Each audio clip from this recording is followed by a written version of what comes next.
I'm talking about a graduation. So what is the national graduation rate? I mean, you tell me. 59%. How many of you know someone that dropped out of college? Everyone hand goes up. Yes. That's me. 41% of kids that go to college do not drop out. Yeah. What percentage of kids that graduate college get jobs that do not require a college degree 10 years after graduating? I'm not sure. Over half. Okay.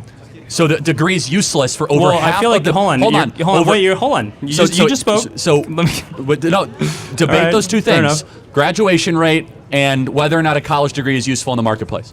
Well, I mean, you're kind of saying that like because people aren't or like they're not, I guess, using their degree 10 years from like when they got it, that necessarily means that like college is useless. But you're kind of like forgetting, like if I do a job, right, like any of the people working here, right, they work for you maybe 2 years, work at Turning Point, right? They take skills that they learn with them to a new job. So not necessarily that they are using everything they learned at this job and then taking it to the next one. They could be just like doing something completely different. So you could say that maybe their work here was useless, but you probably wouldn't think that, right? I think it's kind of the same thing with college, except that like you might not necessarily use your degree, but you're using skills that you got at college for your next job. So it doesn't necessarily mean that you have to use it in the future. I want to make sure you're understanding what I'm saying. The job that they get does not require them to have a degree, so they could have gotten that job out of high school. Sure, but like so they could have got the skills without the $100,000 in debt.